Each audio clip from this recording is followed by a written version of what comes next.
My sister's husband lost his mind when I revealed that I was in a romantic relationship with someone else. This is just a vent post, but any advice would be appreciated. Context: I'm Ashley 17F. My sister, who we'll call Jess, 25F, has been married for 2 years to her husband, Jake, 34M. They got together when she was just starting college, and have been together since. As far as I know, they've never had any problems, and anytime they came around to visit they literally seemed like the model relationship. My parents never really made any of the right choices in life, and because of this my sister basically raised me herself. I'm so grateful to her for this, and I know that she had to make so many sacrifices to be able to do so. When she was in college, I'd make sure to call her at least like 3 times a week just to get updates and see how she was doing. In these conversations she'd talk about schoolwork, what she was planning to do, and then she'd talk about Jake. She described him so wonderfully that it literally upped my own standards of love. For example, all the flowers she got, all the beautiful dates she went on, and how he treated her so amazingly. After living with my parents who should have gotten divorced a long time ago, I wasn't someone who had a guide of what a healthy relationship should look like, so I became quite close with Jess and Jake. It had always been me and my sister growing up, so when she introduced me to Jake it felt like I finally had an older brother. Eventually, Jess and Jake moved in together, got engaged, and now they're married. My parents ended up kicking me out because I refused to pay them rent. I have a job at a luxury horse ranch, and there's a few perks. They'll let you use their horses to practice. They'll offer free lessons with a riding instructor. And all around I just love my job too much. I didn't want to leave it. Due to these perks, though, my pay isn't that good. And for how much my parents were asking for, I'd have to get a second job, or quit to find one that pays enough. So I found myself living with Jess and Jake. Jake works from home, so unless he's taking Jess out, or at the gym, he's at home. He makes enough money doing whatever it is he does. I have no idea what he actually does, but Jess told me that it was his family's company, so that explains it, I guess. Recently, they came to me and told me that they were expecting, and obviously, I was very excited for them. But my sister has had a few miscarriages in the past, and we needed to be extra careful with her. This has turned out to be a very complicated pregnancy for my sister, even in these early stages. So it's very high risk. Hopefully, this is enough for you to get a clear idea of what's going on. My parents had an old car that I was allowed to drive to work and school, but after they kicked me out I could no longer use it. This was a bummer as I always liked the sense of freedom that having a car gave me, but whatever, I'll get over it. Jake insisted that he would start taking me to school in the morning, and then driving me to and from work. I was extremely grateful for this because I didn't have to take the bus or walk. So after Jake finished his daily routine at the gym, he would head home, shower, get me Starbucks, and drop me off at school. And then in the afternoon he would pick me up from school, and then drive me to work. At the end of my shift, he was usually waiting outside or on the way, so it was really a great help, and I was so thankful that he would take so much time out of his day to help me. In the car, we'd end up talking and having conversations, whether it was about Jess or the plans for the baby, but he'd always ask me if I was dating someone, or had a crush on them. He'd wink and be like, "You're so beautiful, it's not possible. There's got to be something you're hiding from me. Come on, you can tell me. You know I can keep a secret. Just tell me." I mean, there was a guy, I'll give him that, but it was too early to talk about. Which meant I ended up being vague because I didn't want to lie to him. Basically just playing coy, and not answering any of his questions with too specific of an answer because I just didn't feel like jinxing myself. Eventually, Alex, 19M, the guy that I was talking to, asked me on a date. His family owned the ranch that I worked at, and so we ended up spending a lot of time together while I was working. Usually, during my shifts he would come and help me out, or we'd go riding together. I was really excited, and on the way home after my shift, I ended up telling Jake. He immediately went cold? I don't know how else to explain it, but there was no longer a familial warmth. He started asking a lot of questions, very matter-of-factly, and I answered because I figured it was just the protective older sibling thing, and that it might take some time for him to get used to it. But then when I told him that we'd been talking for a month or so he freaked out, and got really angry. I ended up crying when he started calling me a liar and saying that I've been trying to hide this from him. The one thing that stayed on my mind since is that he literally said, "What about us?" Which has left me so confused, because what does he even mean? The worst part is that now, because of how he acted, I'm overthinking a lot of what has happened since I came to live with them.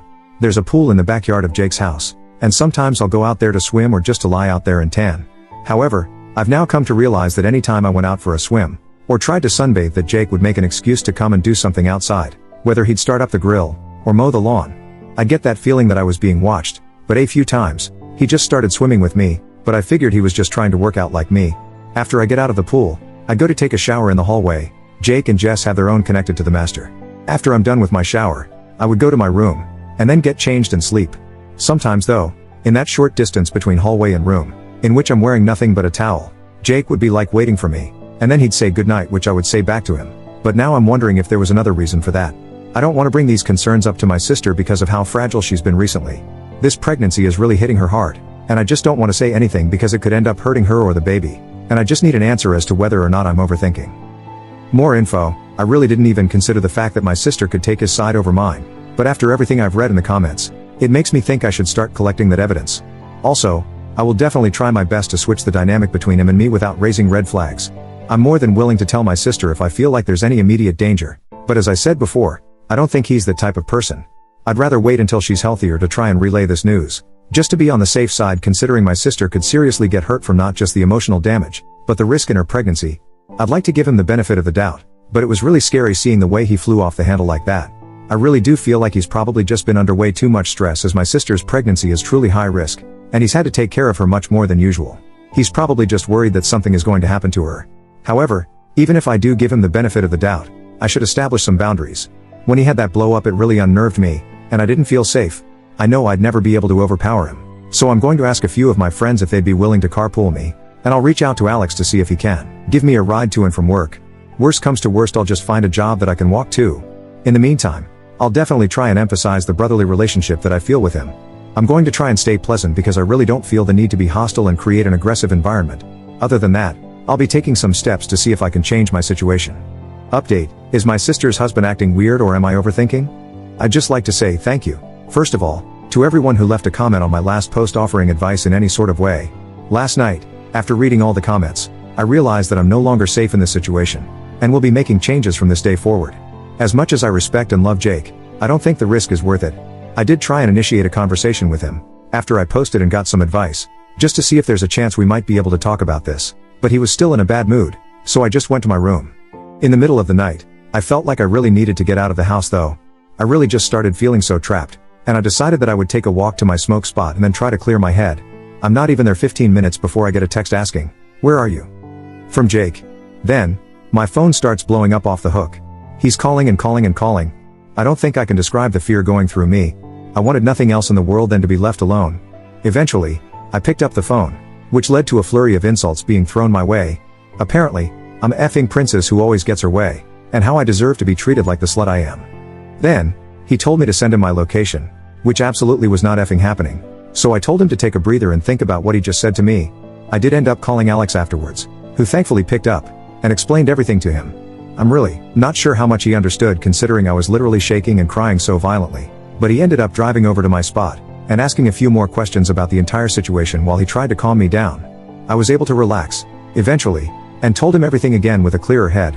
Throughout all of this, my phone had been ringing off the hook, but assuming that it was Jake, I just let them keep going. Eventually, I can see that it's my sister's phone calling me, and despite knowing that there was a good chance that it was Jake on the other end, I still picked up. It was indeed Jake, who unleashed another flurry of insults at me, loud enough for Alex to hear, and take the phone from my hand. He told Jake to shut the fuck up, and that I'm safe, then hung up. Afterwards, he just told me that it was going to be okay, and not to worry about it. He ended up driving me all the way to the ranch, and told his parents about what happened, and my current situation. I'm really grateful that they decided to take me in, and let me stay in one of their extra rooms for a little more work around the farm. After that, I just kind of cuddled with Alex, and tried my best to fall asleep. I ended up not going to school today, because I'm just trying to take a breather. However, after Jake's reaction, and the comments getting to my head, I seriously began to worry for my sister, who I ended up calling. Gladly, she was the one who picked up, and it was obvious that she had been crying. She asked me if I was safe, and if I was okay. Jess told me that the night before, she had woken up to Jake's yelling, and it really startled her, so she pretended to still be asleep.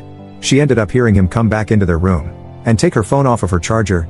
Afterwards, she heard the yelling again, and then the front door slamming. Apparently, Jake had gone to look for me, and had kept my sister's phone with him. She told me she had no idea what to do, but she was just scared that he was going to genuinely hurt me.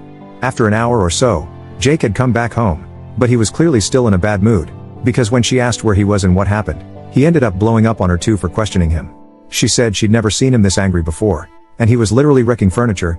After a few minutes of this, he had gotten back into the car and left, but thankfully left her phone on the counter. She looked at the call logs, and saw all the calls to me. While Jake was gone, she ended up calling a friend to pick her up, and then tried reaching out to me, which at that point I was sleeping, but she told me she was scared that he had found me. She told me she was really sorry for not being able to protect me herself, and failing to see that this was happening. Jess asked me why I didn't tell her about any of his behavior, but I told her that I didn't want to stress her out with the pregnancy, and then we both had a long cry. Apparently, My parents are allowing her to move back in rent-free, because they want to help raise their grandbaby. If this had been an option in the first place, none of this would have happened. But I digress. My sister and I ended up going out for dinner, where I showed her my post. We cried again. She told me that she'd never been scared of him before, but after seeing his anger the night before, she was shaken. Both of us still need to get our stuff, but we're going to reach out eventually, and set a date that we can move all our shit out. My dad and Alex will both be there, just in case he tries to pull anything. According to my sister, he has tried to reach out and apologize so many times, but he just claims that he was worried for my safety, and that I shouldn't be out at night. He had no idea that she could hear exactly what he was yelling at me, so she knew for a fact he was lying. Jess let him know that she'd be filing for divorce, and then hung up. I love my sister, and I wish her nothing but the best in life. I know she will recover from this, and find an amazing man that loves her and only her. In other news, Alex and I are going on a date next week, so I'm pretty happy about that. But genuinely, thank you to the Reddit commenters, for stressing me out so badly that I just needed to go on a smoke break. I think you may have saved me. I don't know what would have happened had I been in my room that night, but I'm grateful that I didn't have to find out.